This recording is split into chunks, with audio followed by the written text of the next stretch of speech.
દરેક ગુજરાતીઓના ઘરમાં ચણાનો લોટ કોઈને કોઈ રીતે ખવાતો હશે. ગાંઠિયા હોય, ભજીયા હોય, ઢોકળા હોય, ખમણ હોય, કોઈ પણ રીતે. પણ આ જ ડિમ્પલ્સ ડિશીસમાં તમારી સાથે જે ખમણ ઢોકળાની રેસીપી શેર થશે ને, તે તમને લાગશે તો એવું કે ખમણ ઢોકળા છે, પણ તેમાં આપણે કોઈ ચણાનો લોટ કે બેસનનો ઉપયોગ નથી કરવાના. ટેસ્ટ તો એટલો સરસ કે રેગ્યુલર ખમણ ઢોકળાને ભૂલી જાઓ. ખાસ વાત તો એ છે કે આમાં આપણે કોઈ પણ પ્રકારની મીઠાશ પણ નથી ઉમેરેલી. નથી આપણે આમાં લીંબુના ફૂલનો ઉપયોગ કર્યો કે પછી નથી આપણે ઈનોનો ઉપયોગ કર્યો. તો દુનિયાના સૌથી હેલ્ધી અને શક્તિશાળી આજના ખમણ ઢોકળાની રેસીપી તમારી સાથે શેર થવા જઈ રહી છે, જેનું ટેક્સચર, જેનો લુક તમે જોઈ શકો છો.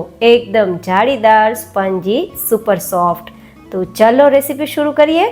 તો જેમના માટે આપણે અહીંયા મગની દાળનો ઉપયોગ કરીશું. ચણાની દાળના લોટનો કે બેસનનો ઉપયોગ નહીં કરીએ. જે આપણે અડધા કપ જેટલી લીધી છે ફોતરા વગરની મગની દાળ, જેને હવે આપણે મિક્સરમાં પાવડર કરવાનો છે, તો દળી લેશું. મગની દાળ છે ને, તે સ્પેશિયલી ગરમીઓમાં આપણે ખાવાથી પાચન ખૂબ જ સારું રહે છે. ચણાના લોટના ખમણ છે ને, તે થોડા પેટ માટે ગરમીઓમાં ભારે થઈ જાય છે. તો મેં આજ વિચાર્યું કે તમને મગની દાળના ખમણ ઢોકળાની રેસીપી શેર કરું. તો આ પાવડર તૈયાર થઈ ગયો છે. તેમની સાથે આપણે અડધા કપ જેટલો રવો મિક્સ કરીશું દાણેદાર ખમણ તૈયાર કરવા માટે. સાથે 1/4 ચમચી જેટલું નમક અને 1/4 ચમચ જેટલી હિંગ. અને અહીંયા લીંબુના ફૂલના ઉપયોગ નહીં કરીએ તો આપણે અહીંયા 2 નંગ રસદાર લીંબુનો રસ મિક્સ કરીશું. જો લીંબુમાં રસ ના હોય તો 3 નંગ લીંબુનો રસ લેવો, પણ લીંબુમાં રસ હોવો જરૂરી છે, તો જ આપણા ખમણ ઢોકળા લીંબુના ફૂલ વગર જાળીદાર તૈયાર થશે. બહારના જે ખમણ છે ને, તેમાં લીંબુના ફૂલ હોય છે ને, જેના કારણે જાળી વધારે પડે છે. પણ આપણે લીંબુના ફૂલ નુકસાન કરતા હોવાથી લીંબુના રસનો ઉપયોગ કર્યો છે. પરિણામે આપણે લીંબુના રસની જરૂર વધારે પડશે. હવે અહીંયા આપણે જરૂર લાગે તેમ હુંફાળું ગરમ પાણી નાખતા જશું અને બેટર તૈયાર કરીશું. ગરમ પાણી અને લીંબુ બંને સાથે આપણા બેટરમાં જશે તો આપણું બેટર વધારે ફ્લફી તૈયાર થશે અને પરિણામે ખમણ છે તે જાળીદાર તૈયાર થશે. તો અત્યારે મેં જો આવું પોરિંગ કન્સિસ્ટન્સીવાળું નહીં, પણ નીચે આપણું બેટર જાય ને તો રિબિન બને ને તેવું બેટરની કન્સિસ્ટન્સી રાખી છે. હજુ આપણે તેને 15 મિનિટ માટે સાઈડમાં રાખવાનું છે, જેથી રવો અને મગની દાળ ફૂલી જશે ને ઘટ થઈ જશે. ત્યાં સુધીમાં આપણે 2 નંગ મરચાંની પેસ્ટ તૈયાર કરી લઈએ, જેથી આપણા ખમણનો સ્વાદ ખૂબ જ સરસ લાગે. અને આ 2 નંગ મરચાંની પેસ્ટને પણ આપણે જે બેટર તૈયાર કર્યું છે ને, તેમાં ઉમેરી દઈશું. અને હવે આપણે આપણા ખમણ સાથે ખાવાની ખૂબ મજા આવે તેવી નવી ચટણી તૈયાર કરીશું, જે ખમણથી નહીં બને પણ એકદમ અલગથી તૈયાર થશે. તો જેમના માટે 4 નંગ જેટલા મરચાંના ટુકડા મિક્સરમાં લઈ લેશું અને સાથે તેમાં થોડો આદુનો ટુકડો છે તેની છાલ કાઢી તેના પણ આપણે ટુકડા કરીને લઈ લેશું. બિલીવ મી ગાઈઝ, આજની રેસીપી ખૂબ જ હેલ્ધી છે, કારણ કે તેમાં એવી કોઈ સામગ્રીનો ઉપયોગ નથી કર્યો કે જે શરીરમાં નુકસાન કરતું હોય. હવે અહીંયા આપણે અડધું જે શ્રીફળ હોય ને, લીલું શ્રીફળ, તેના ટુકડા કરીને ઉમેરી દઈશું. શ્રીફળ છે ને, તે પેટને ગરમીઓમાં ઠંડક આપે છે, માથાના દુખાવાથી બચાવે છે અને માઇગ્રેનથી પણ બચાવે છે. અને ચટણીમાં તેનો સ્વાદ ખૂબ સરસ લાગે છે. તો મેં આ ચટણી તમારી સાથે આ ખમણ ઢોકળા સાથે શેર કરી છે. હવે 2 ચમચી જેટલા કાચા મગફળીના દાણા અને 1 કપ જેટલું દહીં. અહીંયા દહીં બહુ ખાટું ના હોય ને તેવું લેવાનું. હવે અહીંયા આપણે 1/4 ચમચી જેટલું નમક મિક્સ કરી દઈશું અને ચટણી તૈયાર કરી લઈશું.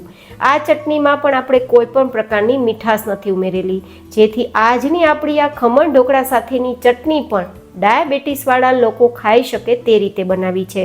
અને જે લોકોને વેઇટ લોસમાં ખમણ ઢોકળા ખાવા છે ને, તે પણ ખાઈ શકશે.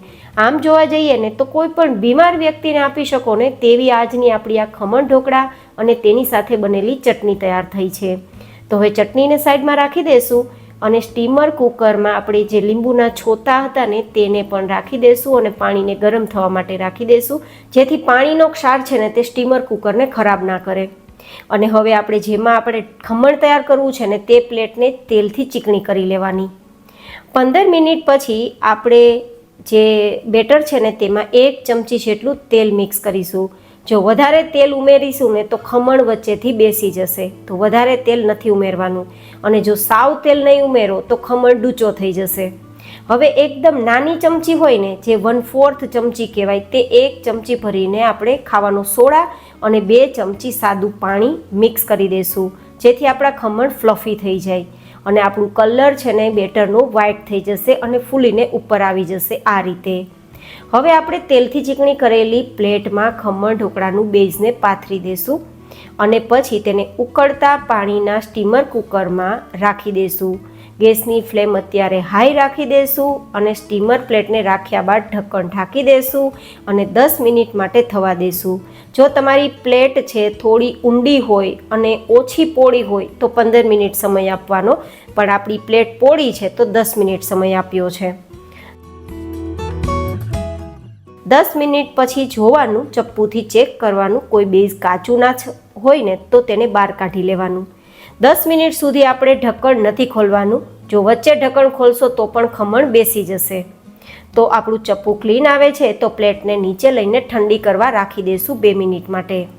ત્યાં સુધીમાં તડકો તૈયાર કરવા માટે 2-3 ચમચી તેલ ગરમ કરીશું. તેમાં મરચાંના ટુકડા, મીઠો લીમડો, થોડી રાઈ, થોડું જીરું, થોડી હિંગને સાતળી લેશું.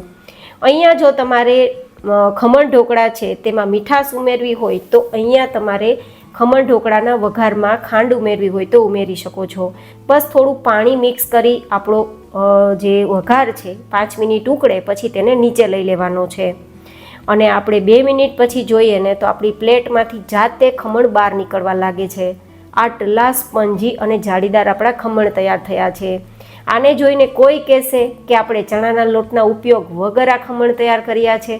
એકવાર જરૂર ટ્રાય કરજો.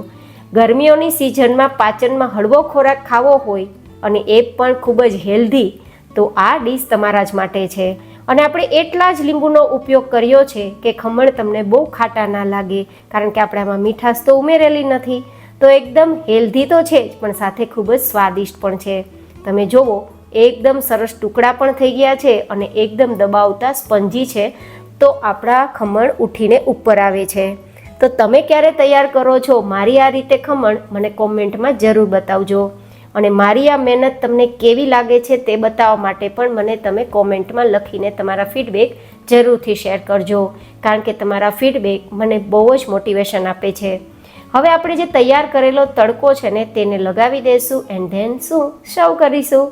તો આ delicious, tasty, super healthy, super soft અને સુપર સ્પંજી આપણા ખમણ ઢોકળા નવી રીતે બનાવવાનો વિડીયો પસંદ આવે તો લાઈક કરજો એન્ડ ચેનલને સબસ્ક્રાઈબ કરજો.